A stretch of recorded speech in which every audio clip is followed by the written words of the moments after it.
Last week, man, we had a kicking segment with Rodney and really got a lot of great information out. It has slowed down since last week's interview. Recruiting had just been buzzing.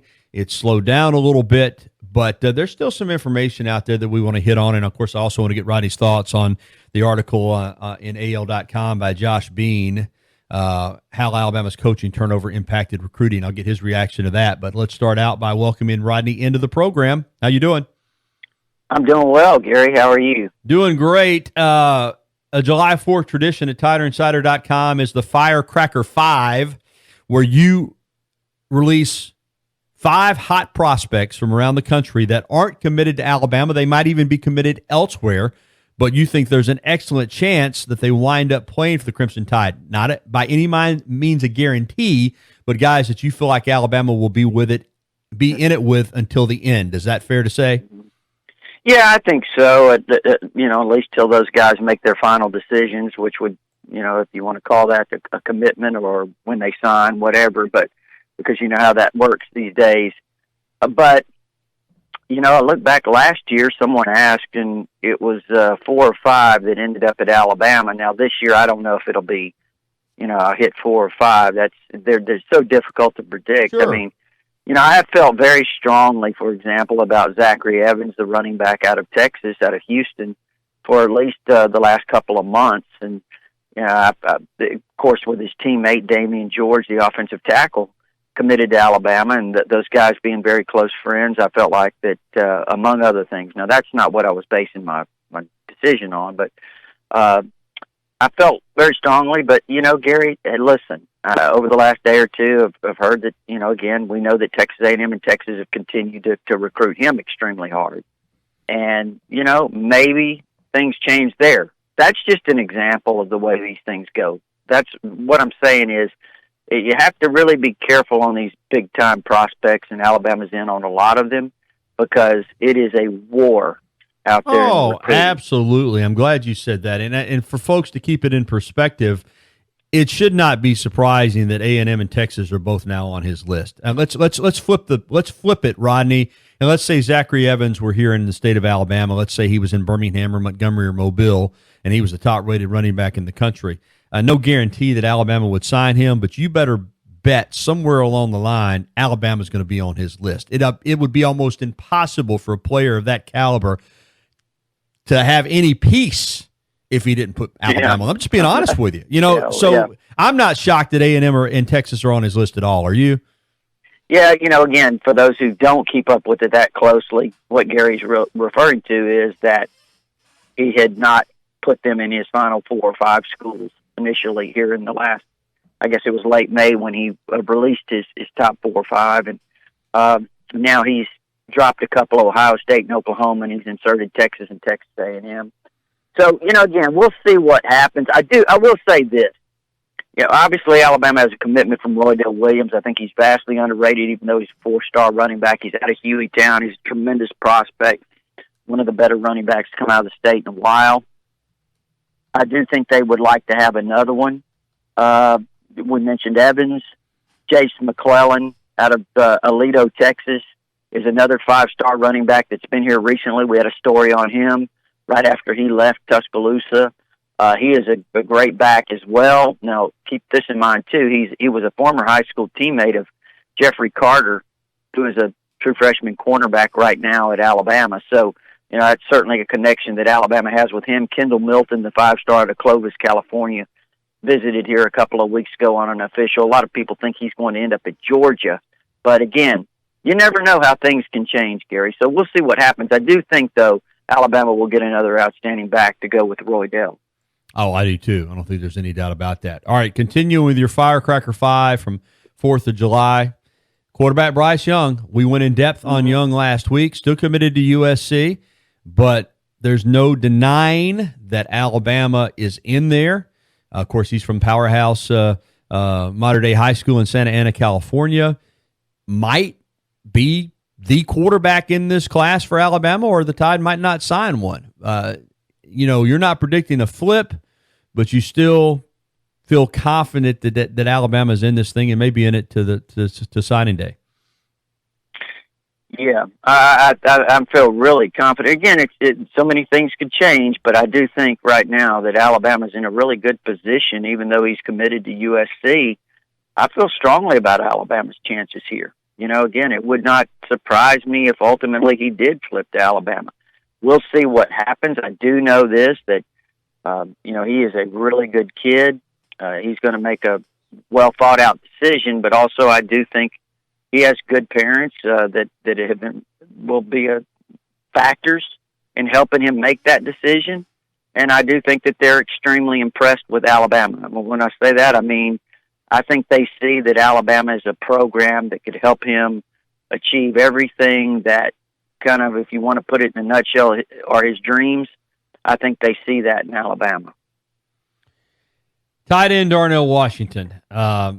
Arik Gilbert also involved with Alabama, but you said in your Firecracker 5 you think he'll ultimately, being from the state of Georgia, wind up at UGA. Now, Washington, and I know a lot of our listeners follow recruiting closely. If you've looked at him, a picture of him or video of him, I mean, he looks like an NFL tight end now. I'm just saying physically, you could put him in an NFL uniform and, reminds me of O.J. Howard, physically, the way he's built. Out of Las Vegas, so that means he's a national recruit, but seems to be focused to me heavily on the SEC, and Alabama's right there in that group. Mm-hmm.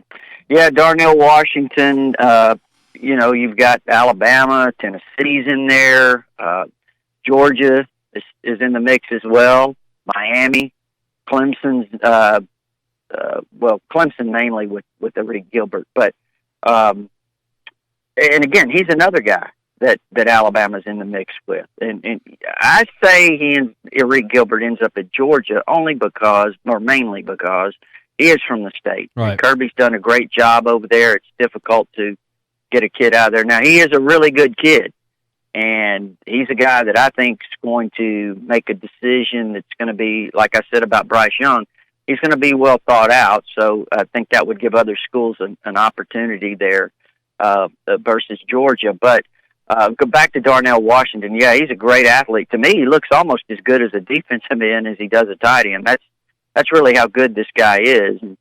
And he's about 6'6", maybe even taller, 255 pounds, and, runs in the 4.7s, Gary. That's almost unheard of. We'll see what happens. Again, very highly recruited players, those guys. And I think if Alabama doesn't get one of those two, they'll get another really good tight end because it's a priority position.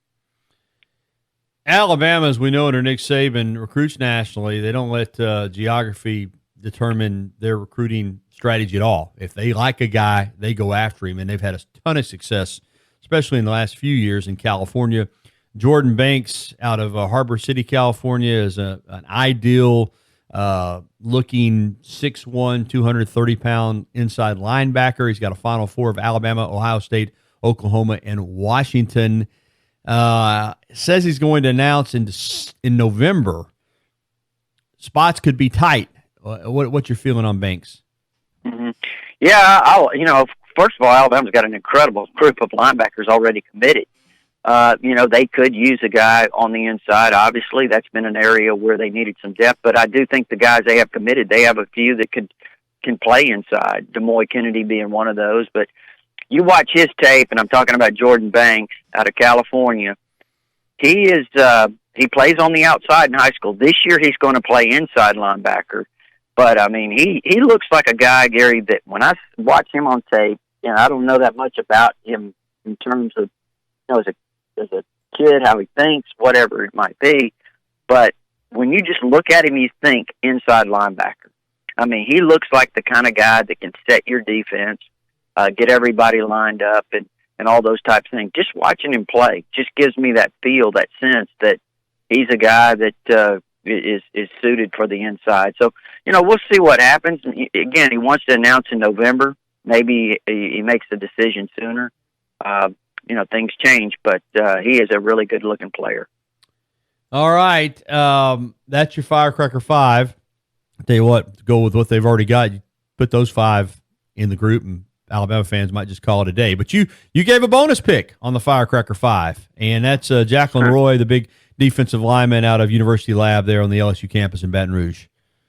Well, I like when I look at a recruiting class, I first look on the defensive line and offensive line, especially defense. You can't get a great player like that on the defensive line.